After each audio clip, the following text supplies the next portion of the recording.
Broadway lights up on a date certain, September 14th now. For the vaccinated only, New York Governor Andrew Cuomo says it'll be up to theater owners to decide based on conditions in September. Tickets for some shows go on sale today. The Wells Fargo wagon! The Wells Fargo wagon! One big new production is a revival with Hugh Jackman set to go into previews in December, The Music Man. Ho, ho, the Wells Fargo wagon is a-coming down the street. Oh, don't let him pass my door. Will they have to alter that song for modern sensibilities? Good old Wells Fargo.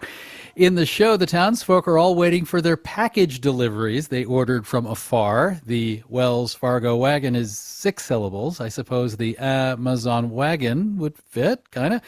The Music Man is going to open at New York's Winter Garden Theater, even with the abrupt departure of its producer, Scott Rudin, after co-workers spoke out about abusive behavior. And here's a number, 186,200, the number of restaurants, bars, and other eligible businesses that applied for a piece of the federal $28 billion Restaurant Revitalization Fund in its first 3 days of taking applications this week. I'm David Brancaccio, Marketplace Morning Report. From APM, American Public Media. Wayne Hogan of the Terrell Hogan Law Firm. Malignant mesothelioma. Asbestos dust causes this cancer. Learn more from board-certified civil trial specialist Wayne Hogan at waynehogan.law. Baptist Health wants you to stay as healthy as possible by helping you find a primary care doctor who understands your needs, goals, and preferences. And Baptist primary care physicians now offer secure online visits. More at 904-202-4YOU. North Florida TPO, proud sponsor of WJCT's First Coast Connect, bringing to the community innovation in transportation planning, commuter services, clean fuels, and intelligent transportation systems. More at northfloridatpo.com. This is WJCT News 89.9 Jacksonville. Ahead in the next 5 minutes, live local news for the First Coast from the WJCT News team.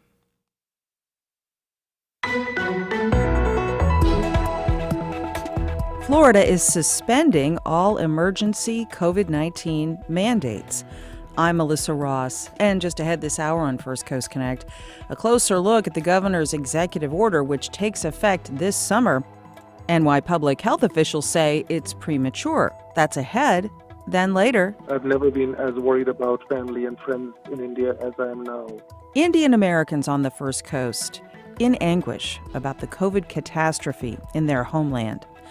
Plus, some positive news and notes for your Wednesday. We'll have that too. It's all ahead.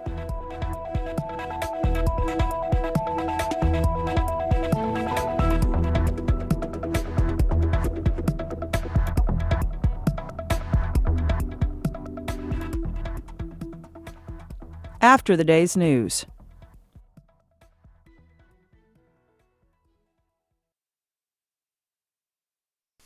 Live from NPR News in Washington, I'm Windsor Johnston.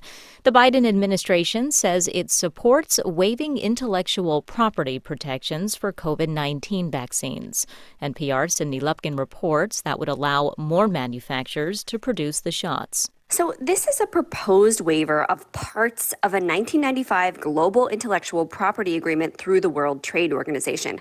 There are a few things in there, but the most important thing is that it would allow other countries to jump in on the vaccine patents, allowing them to start making vaccines on their own without waiting for companies like Pfizer and Johnson & Johnson to supply them. NPR's Cindy Lupkin reporting. President Biden will travel to Louisiana today. He'll visit Lake Charles to make another push for his massive infrastructure and jobs plan. Biden is scheduled to tour a water plant to highlight projects to rebuild the nation's bridges, highways, and other critical infrastructure. A federal judge on Wednesday struck down a moratorium on evictions, but then after an appeal, she put her ruling on hold. The CDC issued the moratorium last year to prevent people from getting evicted during the coronavirus pandemic. NPR's Chris Arnold has more on the case that was filed by the Alabama Association of Realtors. It's clear that the CDC has the ability to order certain things to prevent the spread of disease, especially in times like this. But the judge said here the CDC overreached. There have been conflicting decisions. Other judges have come to other conclusions. But the bottom line in all this is that this decision or this ruling goes far beyond any of the others. And on its face, it would strike down this eviction moratorium nationwide. NPR's Chris Arnold reporting. Secretary of State Antony Blinken says the new Biden administration has already demonstrated a seriousness of purpose in reference to U.S. plans to resume its participation in the 2015 Iran nuclear deal. Willem Marks reports from London. Secretary Blinken said the United States would return to the Joint Comprehensive Plan of Action, the Iran deal's formal name, under compliance for compliance terms. In short, if Iran stuck to its side of the bargain, so would Washington. But after meetings with top diplomats from other G7 nations in the British capital, Blinken told a BBC interviewer that the US administration did not yet know whether Iran is prepared to make the same decision and to move forward. He said teams from both countries will resume indirect discussions in Vienna in the coming days. And he added that any decision by the British government to transfer funds to Tehran for a detainee swap or any other reason would be a sovereign decision for the United Kingdom. For NPR News, I'm Willem Marks in London. The Labor Department says new claims for unemployment fell last week to just below 500,000. You're listening to NPR News in Washington. You're listening to WJCT News 89.9 Jacksonville. Good morning, I'm Brendan Rivers. People accused of rioting will face increased penalties for crimes, including new ones like mob intimidation. The new law was signed by Florida Governor Ron DeSantis last month.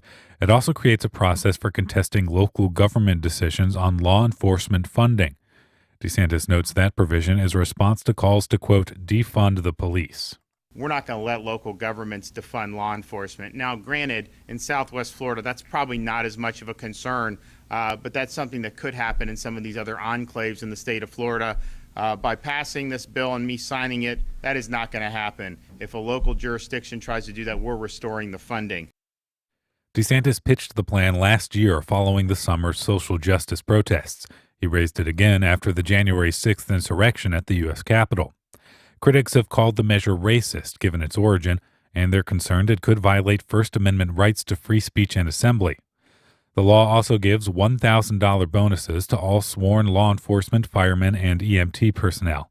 DeSantis says there are around 175,000 people who will be getting those bonuses. It's about 74 degrees and overcast right now in Jacksonville. Rain and thunderstorms are likely this afternoon, mainly between 2 and 3 p.m. Otherwise, mostly cloudy with highs in the low 80s and lows in the low 60s. Things should start clearing up by tonight. Tomorrow, sunny and clear with highs in the low 80s and lows in the mid-50s. You're listening to WJCT News 89.9 Jacksonville. It's coming up on 9:06. Support for NPR comes from NPR stations. Other contributors include Noom, a personalized weight loss program designed to give people knowledge to set new goals and the tools to stick to them for good. Learn more at Noom, Noom.com, and the Annie E. Casey Foundation.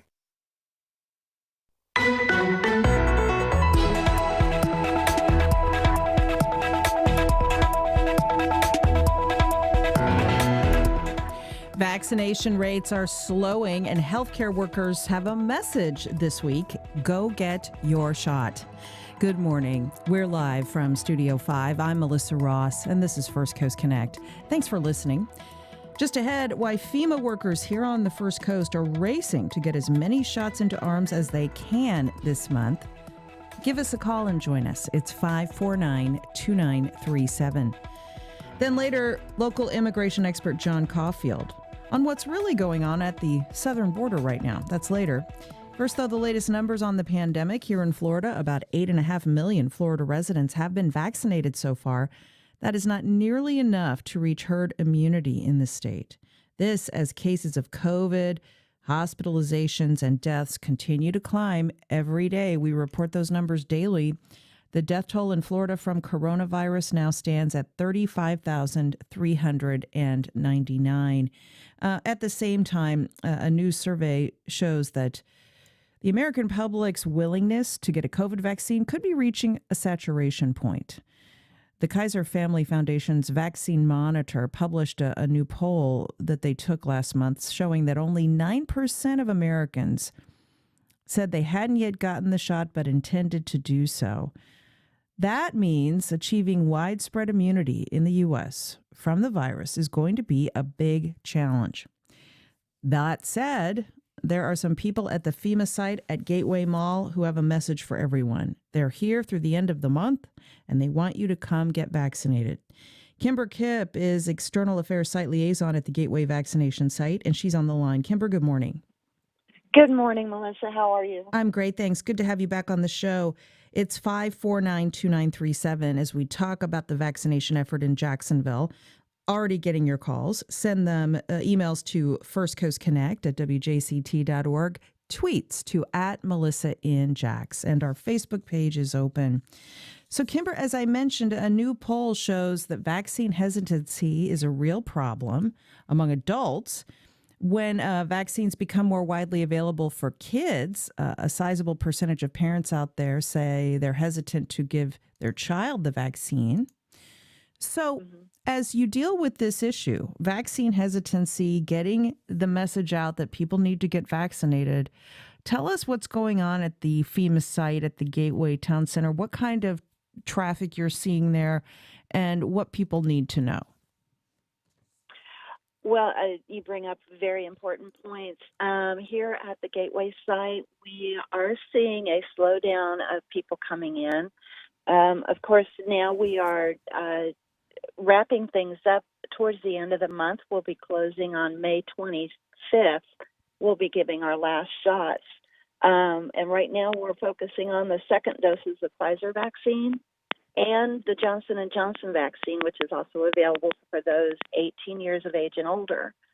And I guess the important thing that we need people to be aware of is that we have special services here. So if you have questions about the vaccine or side effects or anything like that, we do recommend that you talk with your trusted physician.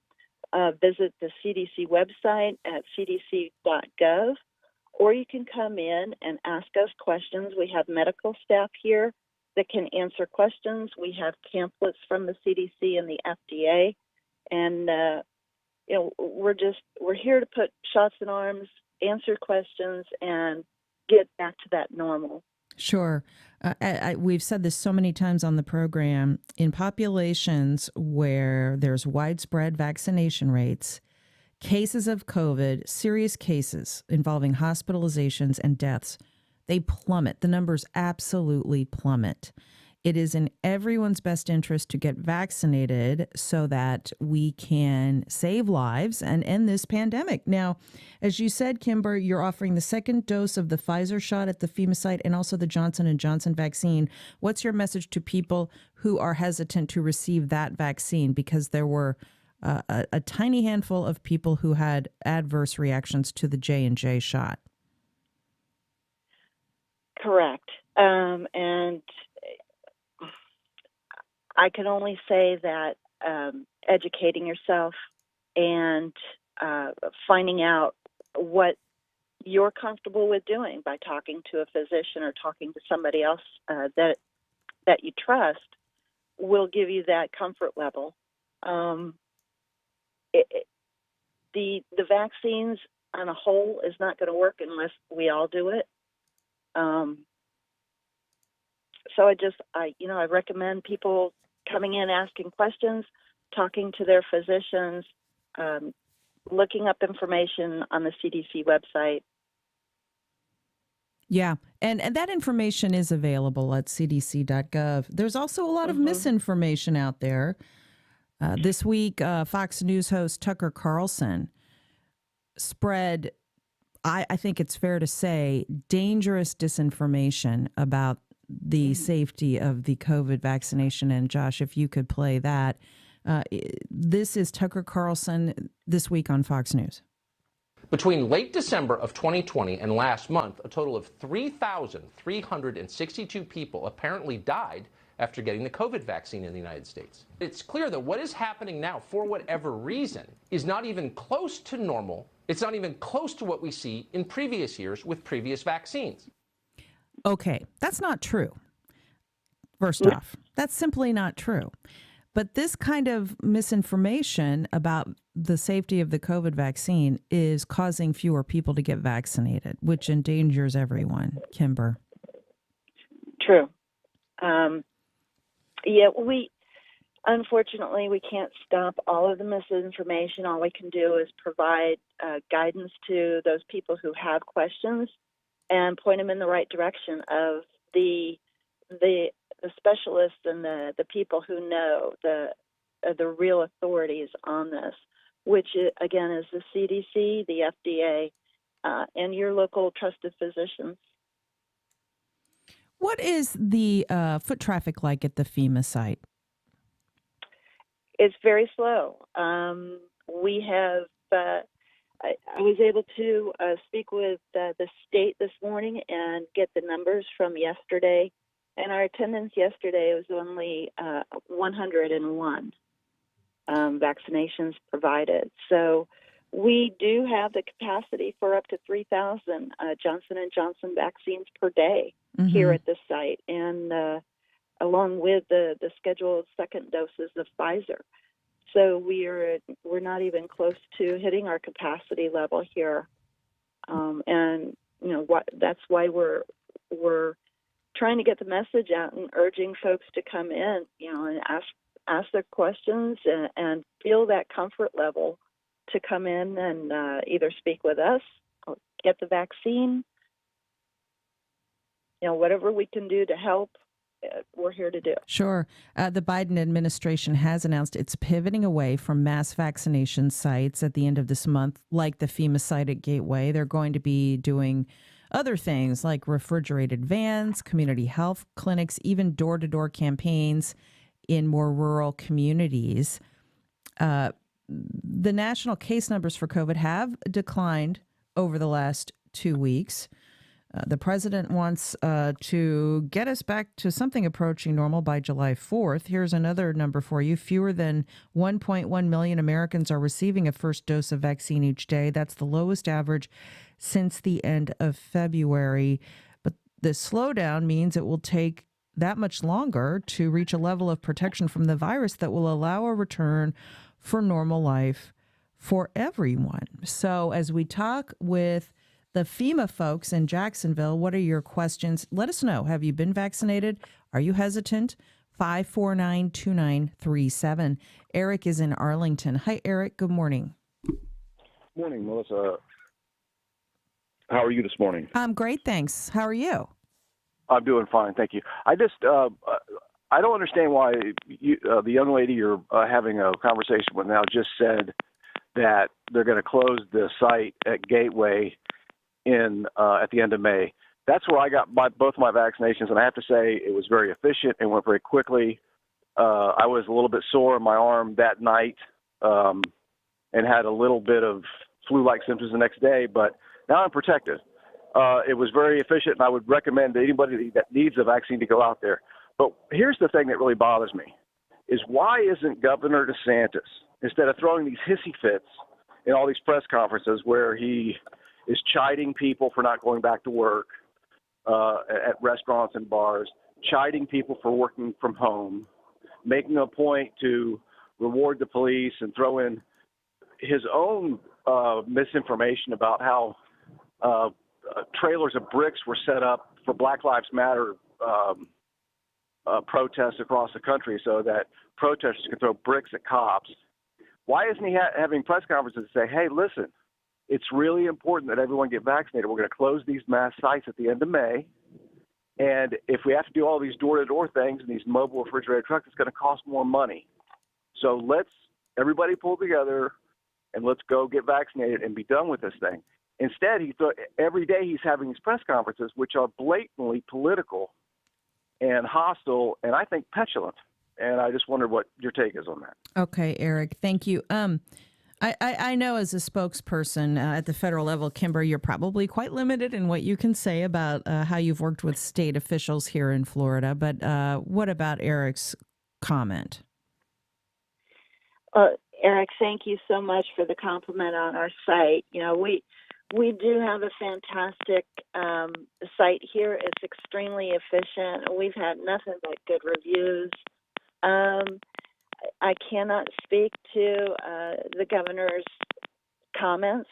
That's for the state to make that comment on that. But what I can do is I can tell you that we're going through all we can to make sure that the vaccine is available for all those who want it in the underserved communities and around towns.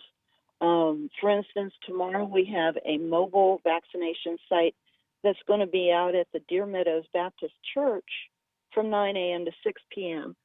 And these are the kind of things that we're trying to do here to get to the communities that are not being served by the Gateway Mall. Mm-hmm. We're also not the only ones doing it. The state is actually doing this as well, and they have mobile sites going out into the underserved communities. And we are trying to, as a team, as a joint team with the state and with the Department of Defense, trying to get out and reach everybody. Once the FEMA site closes at the end of May, where will all of you go? Will you go to more of these mobile sites? What's the plan? That's a good question, and I don't know for sure. We do, as far as the FEMA staff goes, we will have other sites that some of us will be going to somewhere around the country. We also have preparation to do for any of the other disasters that are going to be coming up. Hurricane season is coming up. Sure. I myself will probably be going back to working on what I was doing before I got called to do this here.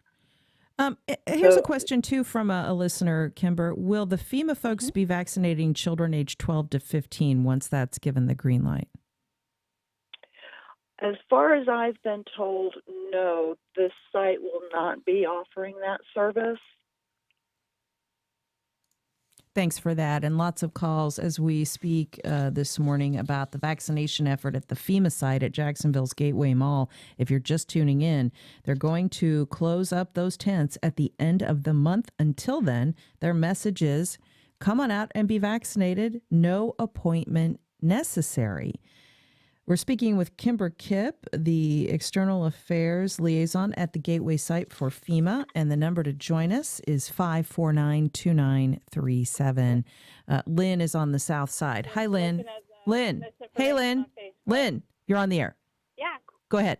Oh, okay. I was just calling to say, you had mentioned a little earlier about, the more vaccinations are in a community, the more effective it is. And I just saw in the news this morning that the city of San Francisco is about 70% vaccinated right now, and they only had 26 new cases. And the city of San Francisco is obviously an enormous metropolitan area that was really suffering. So, just reinforcing, that idea of the more people are vaccinated, the less COVID cases we have, and obviously the less death and suffering.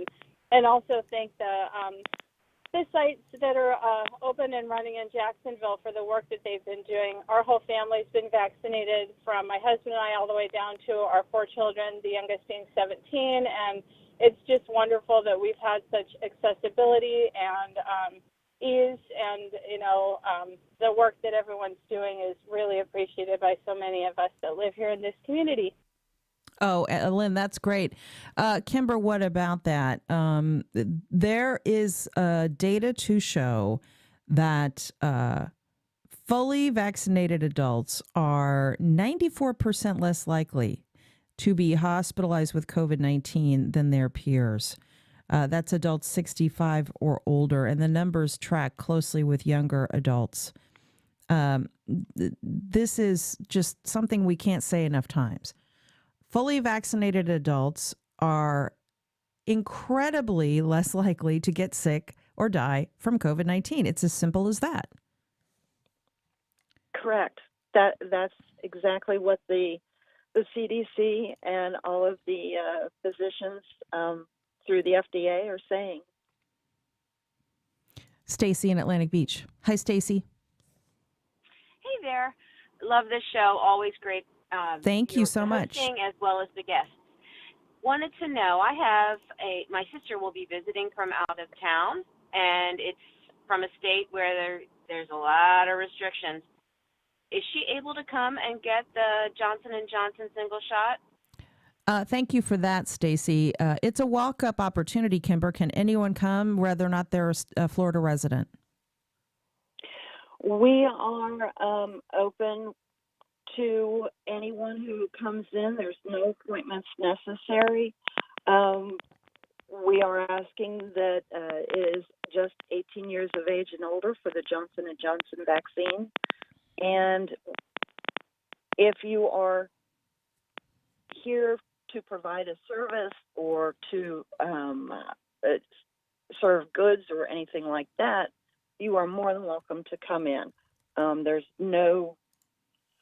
At this point in time, we are not asking for any additional documentation. Okay, thank you for that. Bill in Atlantic Beach. Hello, Bill. Good morning. Hi, good morning. I'd like to express my strong feeling that the media and the federal FEMA people should be more condemning of the misinformation that Tucker Carlson put out, because it's very misleading, and I think people should be jumping up and down at the falsehood and identifying the truth of the matter, or doesn't matter the truth of the matter, just condemning this Carlson stuff with vigor. Thank you, Bill. We did reference that at the top of the hour. I don't know if you heard that. Great. Yeah, I did. And it was very mild in my view, so I think I should be punched up a bit more. On Wednesday evening, Fox News host Tucker Carlson tried to mainstream vaccine skepticism. He speculated that thousands of Americans have died from COVID-19 vaccinations. That's not true. He cited a faulty open source database that's become a haven for misinformation. Over the past few months, Carlson has repeatedly used his top-rated primetime show to cast doubt on both the efficacy and the safety of the coronavirus vaccines. This is simply reckless, and it's making it more difficult for the entire nation to reach herd immunity. Now, that said, we're getting emails and tweets for you, Kimber, about this. They say, here's one from a listener. He says, some believe that this vaccine was issued too fast, and we want to wait to get more data on possible negative effects. I know people in the medical profession in that category. I did get vaccinated, so did my wife, and we are fine. What's your message, Kimber, to those who are hesitant because they want to see long-term studies on the safety of the vaccines? Yeah, I respect their decision. We're not forcing this on anybody.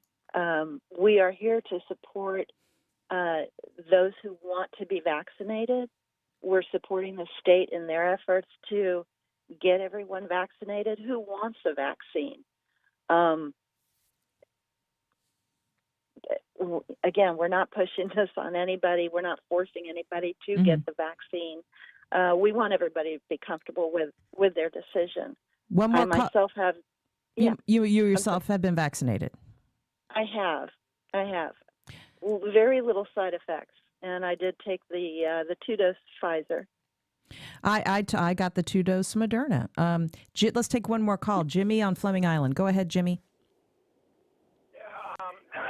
A lot of friends of mine have had COVID-19, and they say, well, we got immunity to COVID-19. Why get a shot? It's ridiculous to get it. So basically, if you take all the people that have COVID-19, add it to the shots, you've got herd immunity. Jimmy, thanks for that. Kimber, what about Jimmy's argument?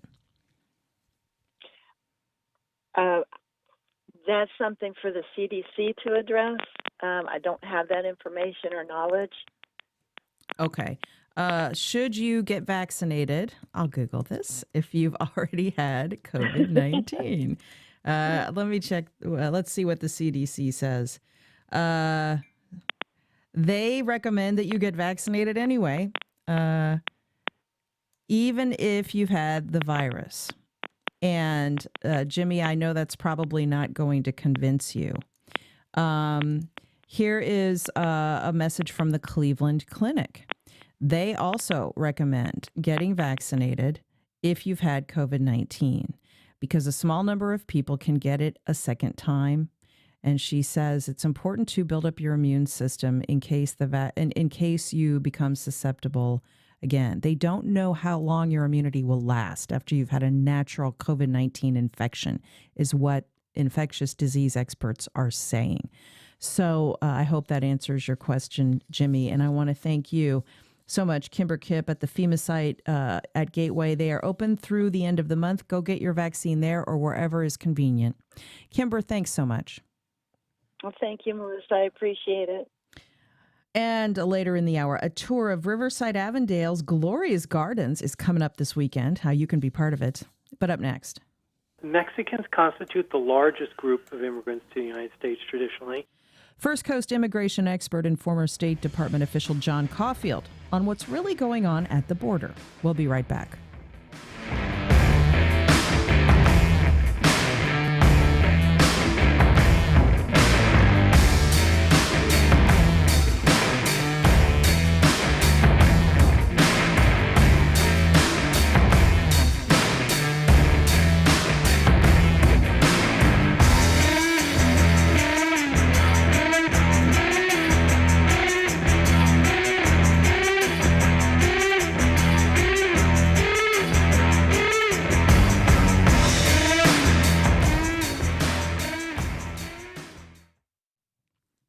Welcome back. In recent weeks, we've been hearing about a new influx of immigrants at the southern border. I spoke about it with Jacksonville resident and retired State Department official John Caulfield. Now, Caulfield oversaw large-scale immigration efforts in his career at State from both Latin America and Asia, and he has important insights about what's happening. Take a listen. Hi, John. Good to have you back on the program. Thanks for being with us. Thanks very much, Melissa. Glad to be here. And as we talk about the situation at the border and immigration issues, we do need to explain your expertise because during your career with the State Department, you were heavily involved in processing legal immigrants into the U.S., across the U.S.-Mexico border, and then also a large processing effort of Asian immigrants into the U.S., but right. Two different parts of the world. Can you first talk a little bit about your expertise? Yeah, well, when you join the Foreign Service, it's a little like joining the Army. You have a specialty in arms. In the case of the Army, it's infantry, artillery, or cavalry. But in the Foreign Service, you pick an area. It could be consular, such as I picked, which is visas and services to Americans abroad. And then there's political, economic, and administration and public affairs. And so throughout the beginning of your career, you tend to specialize more. And I did this by being a vice consul, issuing non-immigrant visas, later issuing immigrant visas, and as I rose through the ranks, supervising larger operations. Of course, at the end of your career, if you're successful, you have much broader responsibilities. And as you know, I ended up as chief of our mission in Havana at the end of my career. Mm-hmm. But before that, I processed hundreds of thousands of visas. Right. And in Mexico, you directed one of the largest processing centers of legal immigrants into the U.S., actually the largest, Ciudad Juarez, opposite El Paso, Texas. Yeah? Right. And Mexicans constitute the largest group of immigrants to the United States traditionally. And all of our immigrant processing for Mexico was at our consulate in Ciudad Juarez. So I was head of that immigration center. It was, I used to say, it was the modern-day Ellis Island because of the large number of immigrants that went through there. Okay, so that sets the table then for us to talk to you about what's going on at the border. A large number of migrants did cross the border from Mexico in April. That said, recently President Biden told reporters that the situation at the border is under control. How would you assess the current situation at the border? Well, I mean, if you go back several decades, we see that there have been periods of dramatic increases in particularly Central American immigration. We've always had a flow of Mexicans across the border for seasonal work, for agricultural work, construction work, although it's gotten more complicated in recent years. But since the 1980s, we have seen flows of Central Americans for various reasons, and that, at different times, two factors affect this flow. One is what U.S. policy is on admission of Central Americans, and most of these people are not eligible to qualify for normal visas. So what is our policy in letting people in? And secondly, what is the job market in the U.S.? Because what is the real draw for immigrants to the U.S. is the economic opportunity of jobs. Sure, and that we've known that for so long. So I know that you feel that there are a lot of misconceptions about immigration and the problems that have become such a polarizing political issue. What are the biggest misconceptions about how this is all handled? I think there is a confusion between who is a refugee and who is seeking asylum.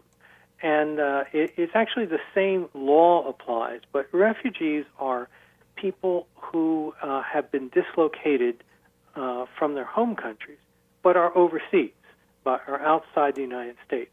And they could be in the Middle East, they could be in Southeast Asia, Vietnamese who after the Vietnam War fled. It could be in Africa as tribal or religious warfare causes refugee migrants. And there is a process under U.S. law and international convention to identify refugees, and then under U.S. law, we may admit a certain number that is determined every year by the President with consultation of the Congress. And traditionally, these have been about 100,000 a year. In recent years, no, because the policies of the Trump administration, and especially because of COVID, which basically shut down migrant processing around the world, both legal and refugee. So those are refugees. Not all people who are refugees get to come to the United States or get resettled in other countries, but there is a process to determine who are the most deserving cases, and then who is most likely to adapt well towards resettlement in the United States. Now, the other case, as I mentioned, is asylum seekers. And those are people who are in the United States when something changes back home. Either there's a revolution, like Iranian students who were in the United States at the time of the Iranian Revolution. Many of those who didn't want to go back requested asylum in the United States. After Tiananmen Square, many Chinese students in the United States. Or, for various reasons, people in the U.S. who, when things dramatically change at home, feel that it's unsafe to go back. They can apply for asylum. Now, traditionally, the number of people applying for asylum in the U.S. was not large. It was fewer than the number of people applying for refugee processing abroad. But at various points, starting particularly in the 1990s, and then continuing up to date, we had people from around the world, but mostly Central America, mostly relatively close areas, Cuba, Haiti, Central America, coming to the U.S. border or getting in boats to get to the U.S. coast in order to remain here and say they were fleeing, conditions in their country that would justify refugee status. Sometimes in the past, they never bothered to claim any status. They were just trying to get to the U.S. and to survive here, to find jobs, to start a new life, and they weren't particularly worried about their status. And it was easier in the past to live in the United States without any documentation to get jobs than it is today. But today, we've seen in the recent years the phenomena of people actually walking up to the U.S. border and claiming asylum. And as people perceived that this could be a successful way of entering the United States, of course it was a stimulus to others who were facing similar difficult conditions in their home countries to also make their way to the U.S. border and seek admission. And so by 2019, we were having over 100,000 migrants a month coming up to the U.S. border. Now, the U.S. has tried different ways to deal with this. I mean, traditionally, if you were undocumented, you arrived at the border, you were turned back. And if you were caught, coming by a boat, you were interdicted and you were returned to your home country. But advocates and many of the migrants themselves, when they arrived in recent years, began to say, well, actually, I'm entitled to make a claim for asylum status because I have suffered from prejudice or from discrimination based on certain categories within U.S. law, such as discrimination or harassment based on their race, their religion, their national origin or ethnic group, their political activities, or their membership in certain social groups, such as a labor union, for example. And the vast numbers of people arriving simultaneously overwhelmed the U.S. system to make decisions in these cases. And the U.S. also decided that it was not going to do refugee processing in the Central American countries, or for that matter in Mexico, which was the interim destination.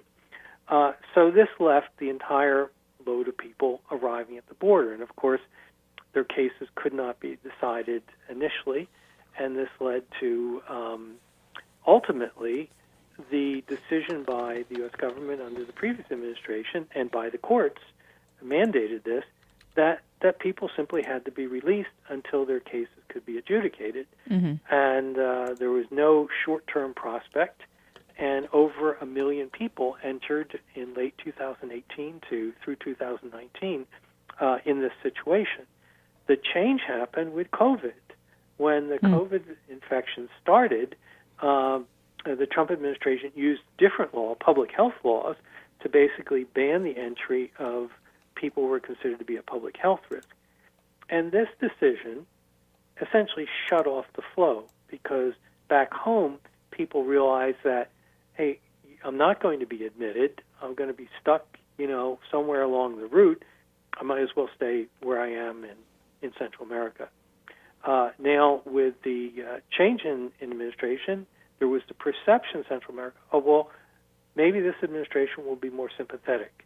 And there was reason for that, because they heard, what the statements were during the campaign. Yeah. So groups tested it out. They're testing it out. Let me ask you about that. Lots of unaccompanied minors are being sent across the border. The Biden administration is telling people not to send their children. At the same time, the Biden administration said this week that 4 families that were separated at the border during the Trump presidency will be reunited, and that they are working to reunite more families. Thousands were separated from their parents during the Trump years. That was highly controversial. We've gotten emails about that from listeners saying if they're going to reunite the families, will that send the signal that more people will try to send their children across the border illegally?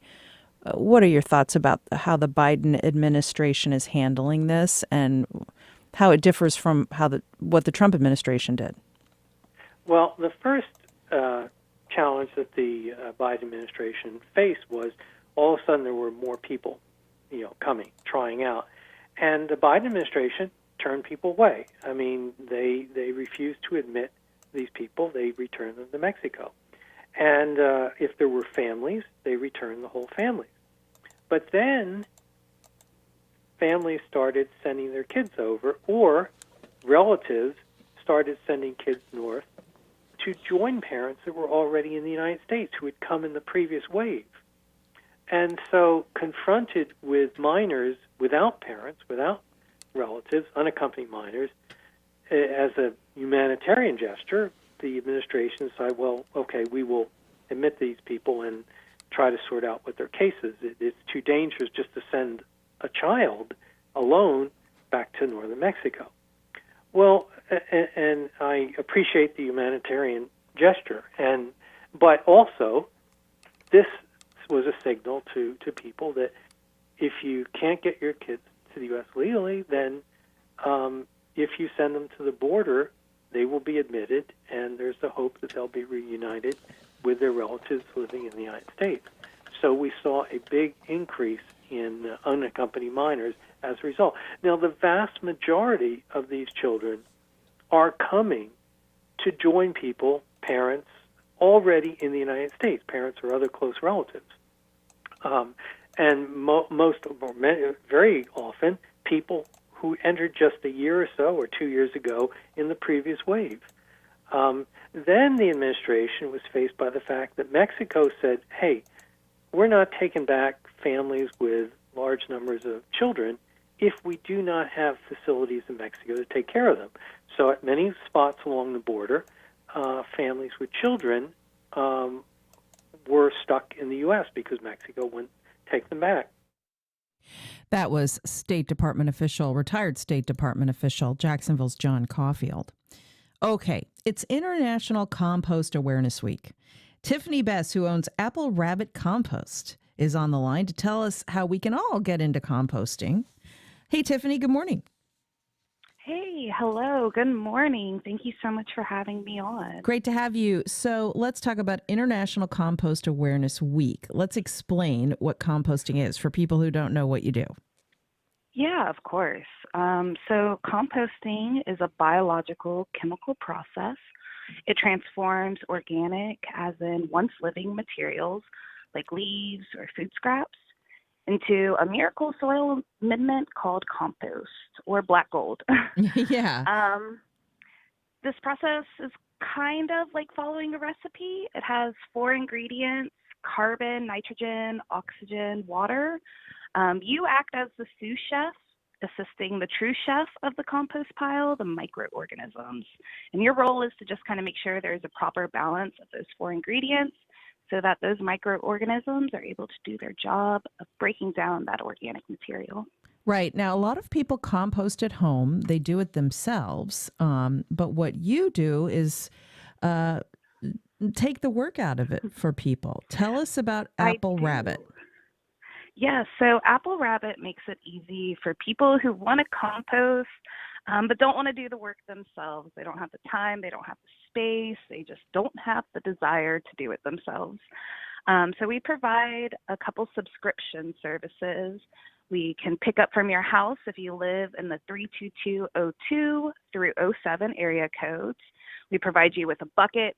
It's lined with a compostable liner. You fill it up with your food scraps, and then we come by once a week, empty it out, give it a little wipe down, make sure it's nice and clean for you, and then rinse and repeat. And then we also have a drop-off subscription at the Riverside Arts Market for people that don't live in our subscription area, or just want to have a cheaper option, a cheaper subscription. So we have that available for them as well. And same sort of thing. You have liners available, and then you come and dump your bucket, and yeah. So you create compost, which you then at Apple Rabbit distribute, and every so often you get some compost for your own garden through your service. Is that right? Exactly. Yes, ma'am. Every 6 months you can opt to have your share of compost back. And if you don't want your share back, we donate it to like nonprofits, community gardens, local organizations that could use a little bit of black gold in their gardens. This not only does this help gardens, does wonders for gardens, it reduces food waste too. Oh, yes. Very important. Food waste in landfills does not decompose like it does in a compost pile. Landfills are anaerobic, meaning they do not have oxygen. So its process of decomposition is very different. It releases a lot of greenhouse gases like methane into our atmosphere, which increases the Earth's temperature. It leads to higher, rates of fires and, flooding and disease and, just all sorts of bad things come from having excess greenhouse gases in our atmosphere. And food waste is a huge contributor to that, but composting is a great solution. Yeah, it really is. So if you've kind of toyed with this idea, but you really don't want to take it on yourself, Apple Rabbit is here to provide the solution. Now, you can go to applerabbit.org and sign up for their subscription service. Very affordable. Or you can check them out at Riverside Arts Market under the bridge every Saturday. And where else can people learn more about composting, Tiffany, as we talk about Compost Awareness Week? Well, the Institute for Local Self-Reliance is a great organization. They are very big on community composting, which is the level that I do it at, and they're able to teach a lot about at-home composting as well. So the Institute for Local Self-Reliance is a huge resource for composters. The U.S. Composting Council is great too. And then locally, we have our Duval Soil Water Conservation District, which I'm an affiliate member of. And then we have the U.S. ISIS Extension Office, and they do a lot of composting workshops as well. Fantastic. Again, go to applerabbit.org and take advantage of this amazing composting service. Creator and owner Tiffany Bess here with us to explain all about it. applerabbit.org to start composting yourself. Tiffany, thank you. Well, you won't really do it yourself. She'll do it for you, but you get the benefits. Tiffany, thank you so much, and great to see your success with this. Thank you so much, and happy International Compost Awareness Week. And in a moment, how you, speaking of gardens and how they benefit from composting, how you can take advantage of this weekend's glorious tour of backyard gardens in Riverside, Avondale. You don't want to miss this. We'll tell you all about it after this. Don't go away.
CNS Healthcare is offering an agitation associated with Alzheimer's dementia research study.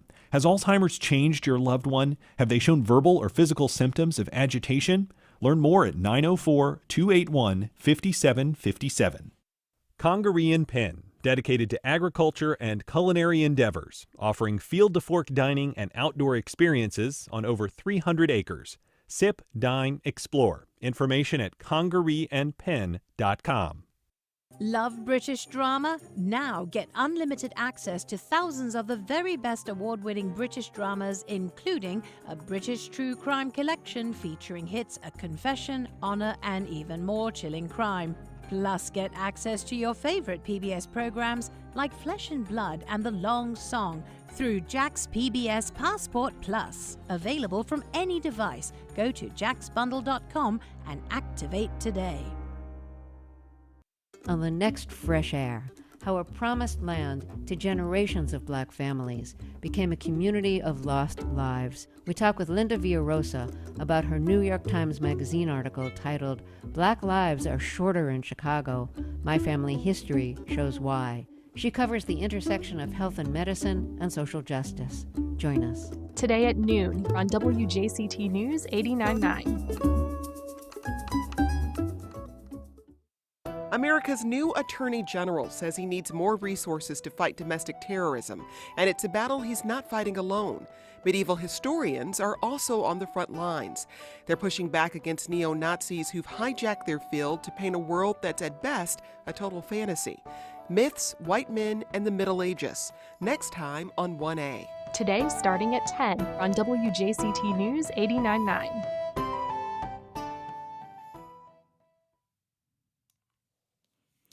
Welcome back. Well, for the first time in many years, residents of Riverside Avondale are opening up their gardens to showcase the glorious beauty of these spaces. It's all happening during this Saturday's Riverside Avondale Garden Tour. Now, there will be both small and large gardens on the tour, and you'll be able to check out a wide variety of outdoor spaces in the historic neighborhood. We're pleased to welcome Warren Jones, Executive Director at Riverside Avondale Preservation, and Hazel Clary, Chairperson of the Garden Tour Committee, and her garden's on the tour. Thanks so much to both of you for being with us. Good morning. Good morning. Okay, let's begin with you, Warren. 12 residential homes, 5 businesses, and 3 community parks are part of this garden tour. This is something that hasn't happened in a long time in this neighborhood. What brought it back? It has been a while, and thank you for having us on, by the way, Melissa. So last year, we had many events planned. It was the 150th anniversary of the founding of Riverside and the 100th anniversary of the founding of Avondale. And so we asked volunteers from the community to come together and help plan a variety of different events, and Hazel and her team wanted to bring back the garden tour, and we're so fortunate that they did. It's going to be very interesting and very useful for people. We have so many parks. We have 26 parks in our historic district, 75 acres, but the community has come together to really showcase the gardens that are in their homes. Now, one of those homes is yours, Hazel. Your garden is on the tour. So people can also, by the way, I'm going to be doing this with some friends. I'm going to be checking out the tour via GoTuckin, riding on a GoTuckin bus. So I don't have to walk the whole way. But tell us about your garden and what else people can enjoy. Well, my garden is named Patio My Back, and we built a patio in a horrible garden. It was just terrible when we bought it, and we've revived it. Paving stones are down, and we have lots of plants. I think it'll be pretty interesting for people to see what you can do when your garden doesn't have a lot of hope. And all the gardens have really cute names. We've got a Karma, Time to Grow Up, all kinds of different names for the gardens. So we just hope that people get a lot of information, can figure out what to do with their own yards, and see what other people have done and how people can be so innovative. That's the thing. You can really get innovative with these spaces, Warren. And people, when they come out to the tour, they will get to check in with gardening experts so that they can recreate these spaces at home, right? That's correct. There will be gardening experts. There will also be artists from the Artists Guild that will be doing live painting of some of the gardens. We'll have musicians in some of the gardens. It's going to be a very entertaining garden tour. And also people will be able to come away with many ideas. For instance, one of our homes has raised garden plots, and they got that idea from our community garden, which is on Park Street, which also has raised garden plots. So we're hoping people will take some of the ideas that they see and bring them to their own homes. Okay, so with all of that said, you can get your tickets now for the garden tour at the WRAP office at 2623 Herschel Street.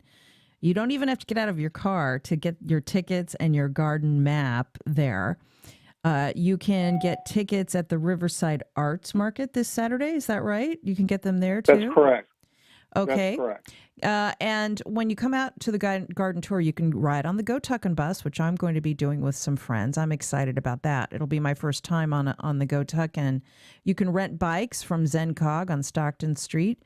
You can rent bikes from Art Bikes Jacks. That's a new service. There's going to be a lot of fun scheduled with this. So check it out. By the way, Memorial Park will also have special tours at 10, 11, and 4. So people can go by there also with their tickets. And that's to learn about the park itself. Is that right? That's correct. Yeah. Okay. Terrific. Well, it's going to be a beautiful weekend in Riverside, Avondale. Check out the Riverside Avondale Garden Tour. It's coming up this Saturday from 10 a.m. to 5. And thank you so much, Warren Jones, Executive Director at Riverside Avondale Preservation. Hazel Clary, Chairperson of the committee on this, and her garden is one of the ones that you'll be able to enjoy. Have fun, and I'll see you guys out there. We're looking forward to it. Thank you. And that's our show. Thanks to all of our guests and callers, along with producer Heather Schatz, director Josh Torres, news director Jessica Palumbo, and digital editor Bill Bortsfield. Keep that feedback coming. Emails go to firstcoastconnect@wjct.org. And if you missed any part of today's show, just catch our podcast. It's up later today on all platforms. You can also listen to it through the WJCT app. I'm Melissa Ross. We'll be back at 9 a.m. tomorrow for our Friday Media Roundtable. See you then, and have a great day.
Support for First Coast Connect is provided by Baptist Health and the North Florida TPO.